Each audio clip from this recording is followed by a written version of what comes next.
Hey guys, Tracy speaking, your tutor, and hopefully this won't take too long. Just a short presentation on what ethics is. So I hope you're feeling good, got your little cups of tea, coffee. Let's get into it. You will need to know how to press pause because you're going to be stopping, doing a bit of work, and then carrying on. Okay, so what is ethics? Ethics is basically why we behave like we do. What do we know? What's our values? What's right? What's wrong? How do we know it's right? How do we know it's wrong? So there's been all this literature and all these policies that got together and started off with these values, and it's become a very, very big conversation in healthcare. All right, so let me let you know. Why won't it go forward? That's right.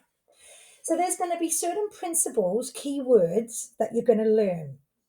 Okay, things like you may have heard of justice, non-maleficence, autonomy. Okay, so you're going to learn all these words in a minute, but without you knowing the ethical principles, where do you see an issue in this really small scenario? I got it from Shortland Street a while ago.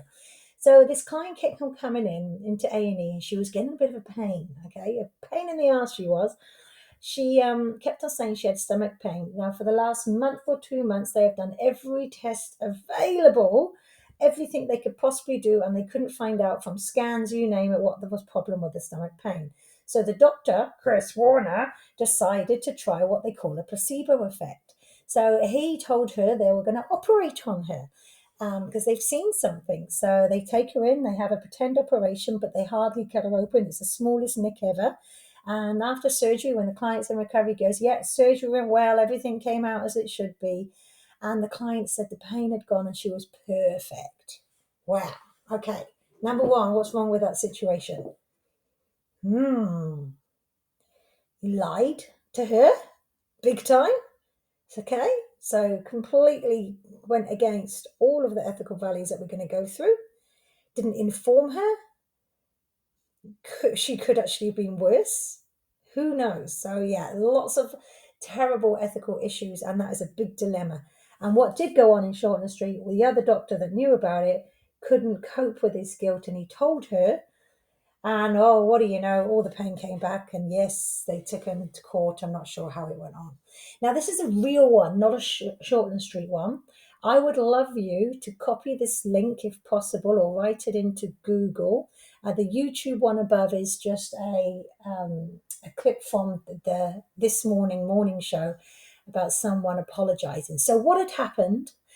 All these women around New Zealand who were having cervical smears got told they had a deformity, had some abnormalities, and they need to be followed up with treatment. So all these women were travelling to Auckland Hospital from all over New Zealand on their own expense because they thought they may have had cervical cancer, or they were told they had cervical cancer and they're going up for treatment. Now, what the doctors decided to do, that they were going to do some research. Some of them had treatment, some of them didn't. They had like a placebo effect, or they were told they're okay, or whatever it is. You'll have to read the document. Many of these women died from the cancer because the placebo effect or the non-treatment, clearly they needed it. And yeah, many of them died. And the ones that even were going up and getting the treatment, they didn't know what they were getting treatment for. They didn't know if they were placebo effect. They had to give up all their time, their energy, everything. Anyway, all it took was, I can't remember if it was a cleaner or another HCA that was working there at night, and she overheard these doctors talking about it. She was going to be silenced and say nothing because of the hierarchy in the hospital and how she's going to lose her job. But she did tell someone. And because she told someone, this got out. And the lawyer that led this investigation was Cartwright, Mrs. Cartwright, and it's called then the Cartwright Inquiry. So please have a quick read. It's very interesting. You may be even related to some of these people. And the YouTube clip is a tearjerker as well. Now, the Code of Rights, the Health and Disabilities Code of Rights, which you know about, came out because of this as well. So there's all these rights, which is also ethical principles of things that you can do now. Ask, what is the medication? Ask, what is the procedure? What are the rights? Can the client say no? Yes, they can. So, yeah, quite an interesting read. And this is why ethics is so important. Now, here are the principles. Okay, so here are the principles from the NZNO. This is where we've got all that information from. So, if you want to see the real document, just type in NZNO ethical principles and you'll get the nursing organization document up, Māori values and Western values. So the Māori values are similar, but they, because of their cultural beliefs, then they do actually extend a little bit further, which is fantastic. And our Western values at the side, you've probably heard of some of them as well. Now, what you're going to do, we're going to go to a page. I'm going to go over one or two, and then you're going to press pause, and you're going to learn them and think what they might mean. Okay. Oh, just telling you about how the Maori values are slightly different because they're relevant to their Maori's physical, spiritual, mental, and family health. The Te Whare Tapu Whā. Right, so here's the Maori principles. I want you to stop, press pause, read, and understand what they mean. So pause now. I'm guessing you've pressed play again. So yay. Have you got a bit of an idea of what some of them means? It's more when we have a scenario, you'll be able to pop these principles into scenarios. Okay. So kohatianga here, there. Sorry for my terrible pronunciation. Encouraging a collective approaches to ensure unity, togetherness, solidarity, and collective action.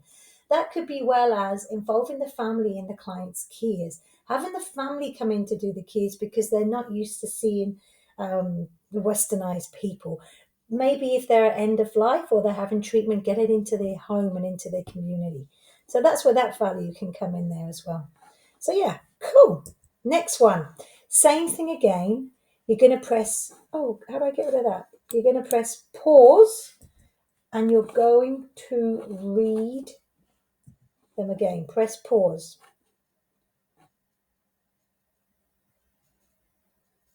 I'm assuming you've pressed play and you've had a good read. Great. So you're going to be flicking backwards and forwards from these slides because the next slide is a scenario and you have to pick one or two or maybe three ethical principles that relate to the scenario. Okay. So here's one scenario. You're looking after a Samoan patient who doesn't want to take their medications as they would prefer to try traditional healing practices, herbal remedies. However, you know that due to their condition, their health would greatly be impacted if they did not take them. So it's not a decision you can make, but it is this information you have been told, and you do need to pass this on. Now, why would you pass it on? What are some of these ethical principles that you and the client have, or just a client, that will actually alarm you to have to help with this situation? There is this one here, non-maleficence, avoidance of harm, the prevention of future harm and minimizing harm in situations where it's unavoidable. So it says in that scenario, if she doesn't take her actual medication, she could actually cause herself more harm.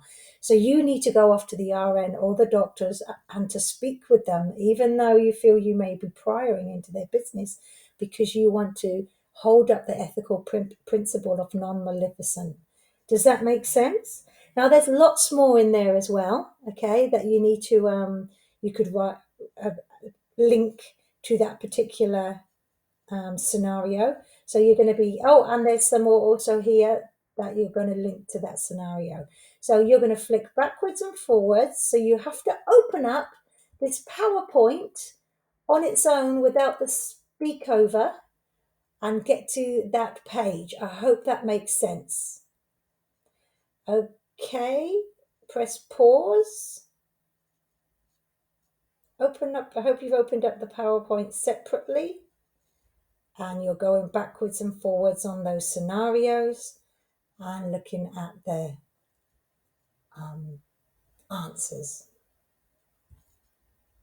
Cool. New learning, advocacy. Now there's advocacy and self-advocacy. You use it all the time, but we're going to talk about it with key principles of health. So why principles of advocacy? So you need to listen, you need to advocate for yourself. We need to know what our clients' wants and needs are. And we need to understand some of the information that the client wants and needs are as well. So here's some principles of advocacy you can have a little read over. Protecting human rights, it's using those code of rights, supported and make decision making. Now, you advocate for yourself when you haven't been paid the right mileage. Remember when we had that conversation in class?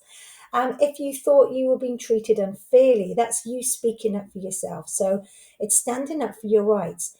Voicing opinions, I would be careful. If your opinion might not be fact, it's actually speaking up for yourself because you know what is right, or you have evidence of what is right that's behind it, not just saying what you think and shouldn't do. So that's self advocacy. You also advocate for your patients all the time, okay? And the more knowledge you are actually gaining, the more you are advocating for them because you know what's out there, you know what's right and wrong, and you're starting to learn some of these ethical principles, which are very highly valued in the health industry. So there are the same scenarios again. You now know the ethical principles that you're going to be using in these scenarios. How would you do it? How would you stand up? How would you advocate for your client by verbally talking? And how are you going to advocate for yourself? So you make sure you know that the Samoan patient, you're doing good for her, you're relaying the information on because you want to keep her safe, not because you're being a gossiper. So you will be advocating for this client, advocating for her because you know it's really important for her to have her herbal remedies, but you also have to self advocate to say, I need to let the RN know because it could harm you. And they want to come and talk to you. So go over these scenarios again, press pause, and just put it into play really. When we do your practical assessments, which start next week, you will be given scenarios with an ethical dilemma on. Here's an example.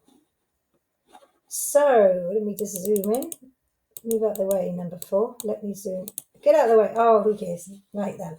During the task, you ask Harriet about her pain and how is she managing it. Harriet informs you that she is hesitant to take prescription pain medication due to concerns about the side effects of these. However, the pain is significantly affecting her ability to engage in activities and daily living. So there are some ethical principles that you will need to state and apply to Harriet to ensure she receives the appropriate medical care, also respecting her needs around the hesitation of taking them. Why are you going to choose? What principles are you going to choose and why? Because of that scenario. Okay, so we're going to be doing, you have to actually find out which ethical principles you're going to be using about her pain med description. So you want to make sure she's out of pain and you want to reassure her that what side effects could be happening, what to look out for. But how are you going to do this using the ethical principles? Then you have to write, how would you advocate for this? And how would you ensure effective communication because she's got a hearing impairment? So that's what will be your assessment when we actually do our practical, not now. You all have someone different as well, but this is how we are applying the knowledge that you're learning today. I hope that helps, and I hope that you've opened this PowerPoint on its own so you can flick backwards and forwards through the scenario. Awesome, guys, awesome.